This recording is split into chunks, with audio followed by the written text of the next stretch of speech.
Welcome to Traction with the Tiger, your go-to podcast for staying ahead in the world of accounting, business, and beyond. Hosted by Boyum's own Tax Tiger, each episode dives into hot topics, industry trends, and invaluable tips to help you thrive. With engaging guests, insightful conversations, and practical advice, Traction with the Tiger delivers the expertise and inspiration you need. Now, let's get started.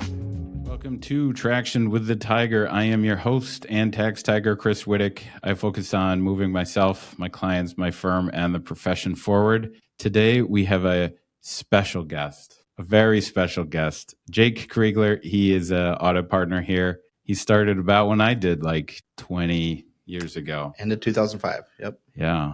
Welcome to the podcast, Jake. He is audit partner and he leads our 401k audit practice in particular. So our topic today is 401k audits. He's the man who knows the most about it, and I know not very much about him. So can you tell me, what is a 401k audit? Like, why does it matter? Why do people need to get them done?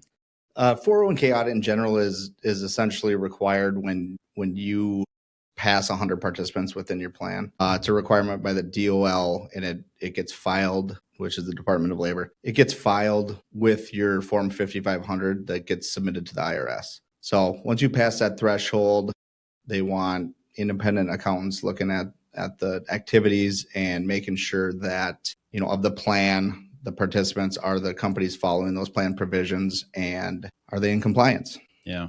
Are they keeping an eye on the money in the right way? Because there's a lot of money in these plans. There's a ton of money in these plans. And it's not the company's plans, it's the employees' money. It's the employees' money, and that's a key topic for the Department of Labor, right? Yeah. So the little nuance with these audits is, our formal financial statement audits, it's, maybe not as big a dollars that we're talking here that it could be in these plans, but materiality matters in a way more than it does here. These are more compliance audits. And we tend to base our materiality on what matters to the participants as opposed to the plan as a whole or the company as a whole. So in the Department of Labor's eyes, every dollar matters because it's the participants' money, not the employer's money. Yeah. Every dollar matters to me. So. It does. Yeah. We're accountants, right? Yeah, that's fair.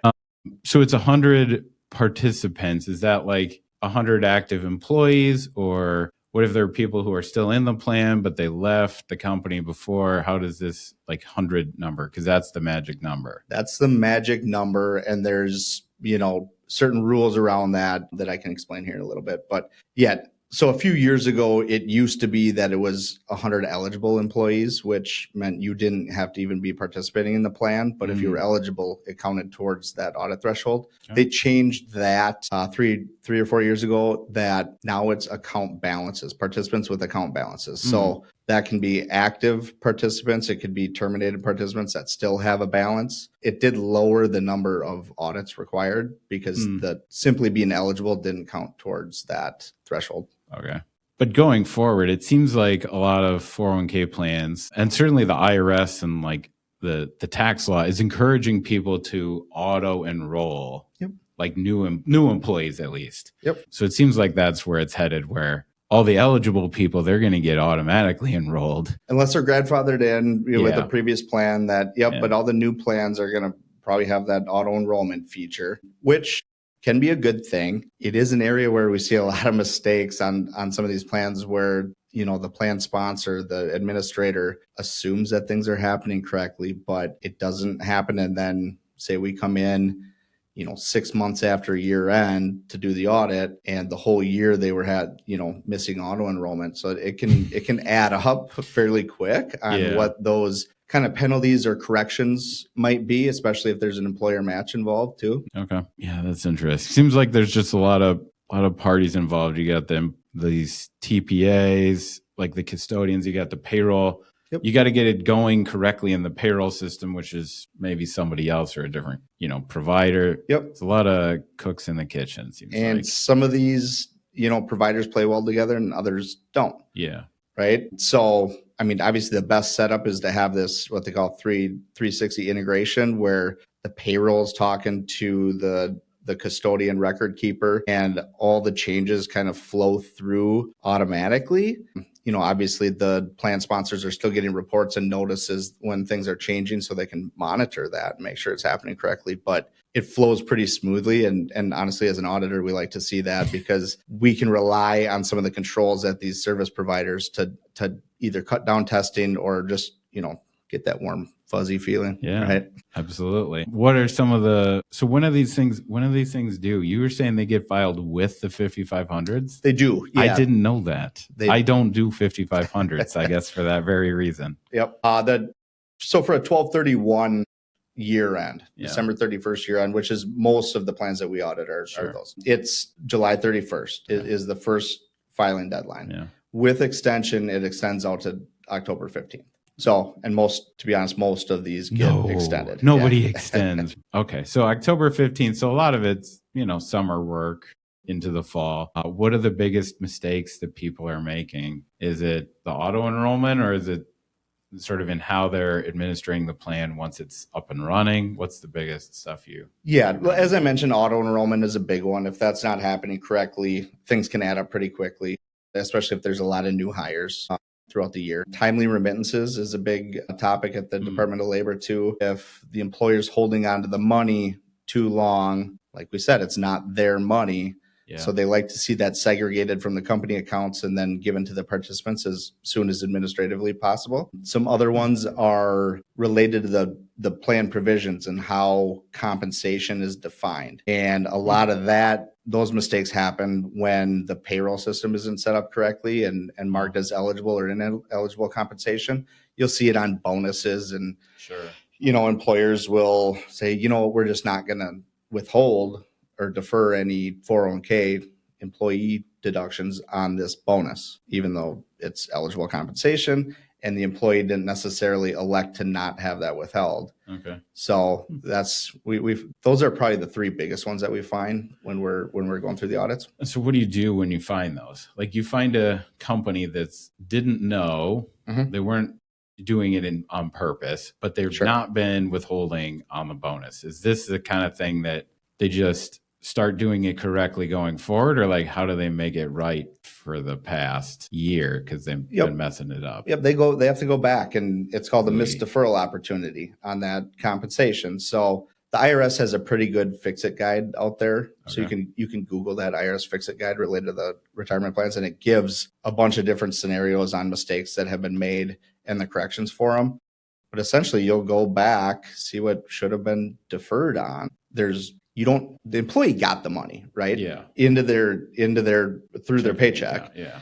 So the rules, depending on situations, are anywhere from like a 50% amount of what that deferral should have been down to zero in some cases. But then on top of it, there's that employer match that was missed, and that 100% has to be corrected. Yeah. On what should have been given to them on that employer side. And on top of that, there's some lost earnings that need to get calculated and submitted. Right. If the, in some cases, if the company's holding on to the money too long, it still kind of punish them. Right. This is an interest rate for them not having to, say, borrow from the bank or whatever. Yeah.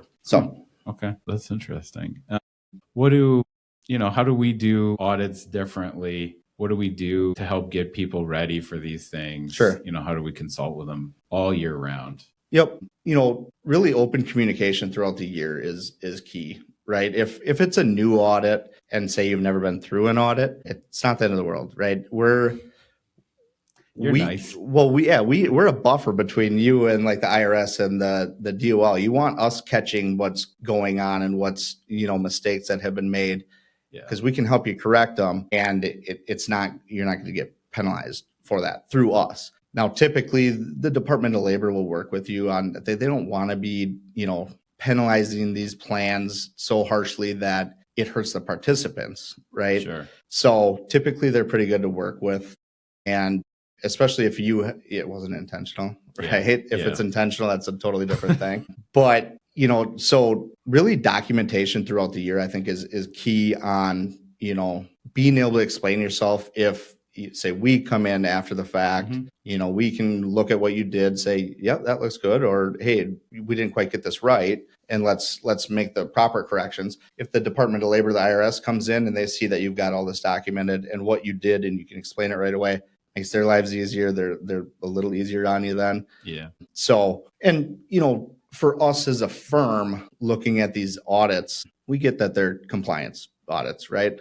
So how do we differentiate ourselves? It's we do nearly 90 audits a year. So we get a lot of exposure to a lot of different things and a lot of best practices. So sharing that knowledge with our clients on whether it is, hey, you have this option for this 360 integration, it's going to cut down on mistakes, it's going to cut down on your administrative duties and hopefully save you some time. We like to try to introduce those things to our clients to, either give them peace of mind, cut down on their duties, and really that a lot of times cuts down on the mistakes that happen. Yeah. Save them some time along the way. Yeah. So if you had if I had a client that, or somebody listening is like, I have got 95 participants and I'm going to hire a bunch of people this year and they're going to get auto-enrolled. And next year, or 2026 will be the first year I need a plan. Is there anything they should be doing today rather than waiting until the summer of next year and then calling you up and be like, I guess I need an audit done like immediately. Sure. If not sooner. Yeah. I mean, ultimately, if you need an audit the first day of the plan year, right? And then that audit doesn't really occur until obviously the plan year has to end. Yeah. And then it's like we said, it's typically summer work. So it's after April 15th, usually, right? Try to avoid tax season there all the way through October 15th. Right. So knowing early helps, and then you can vet out auditors, get comfortable with them, go over the request lists that are going to be made of you and familiarize yourself with all the documents that you'll need. A lot of times if it's not the internal type information, your service providers can help you with that. And on most of our audits, we're in touch with the service providers to try to cut down on the requests that are required of our clients. Okay. But even more so, if I know that I'm growing and I'm coming up to that threshold, it's a little counterintuitive, right, for me to say this, but because we want the 401k audits. But if you have participants that are terminated that have smaller account balances, a way to push the audit off for another year potentially is to do what's called a force out. If it's under $7,000, their account balance is under $7,000 and the plan provisions allow it, you can force those people out, whether it's by cutting them a check. If it's under $1,000, you can cut them a check. Okay. If it's over $1,000 and under the $7,000, roll it into an IRA for them. Okay. So interesting. Yeah. Got to force out the dead weight. I mean, honestly, I tell clients this all the time, like individual clients this all the time. It makes no sense to be like, oh yeah, I've got 4 different 401ks at old employers and there's some diddly amount of money in each one. Like just for your own sanity as an individual person, don't do that. Roll this stuff together and know what you're doing, but simplify your life and don't. You don't want to forget it, even if it's small. You don't want to forget it. Yeah, right? Yeah. I mean, I'll take your $5,000 if you're just gonna forget about it. All right. So, is there anything we haven't talked about in the 401k world that you think I should know?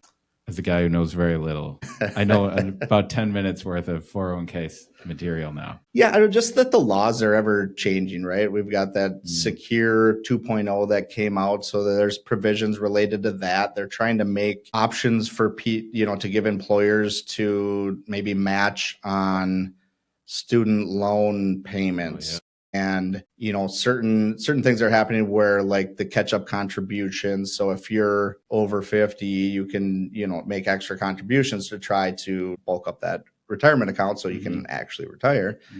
And that's going to be Roth now as opposed to, the traditional pre-tax. So it affects you personally on, things like that. Still a good idea. I would, I always tell, I remember even coming out of college, I'd have buddies that weren't deferring anything. And I'm like, well, does the employer give you some money? They're like, yeah. I'm like, well, at least defer up to get the free amount, right?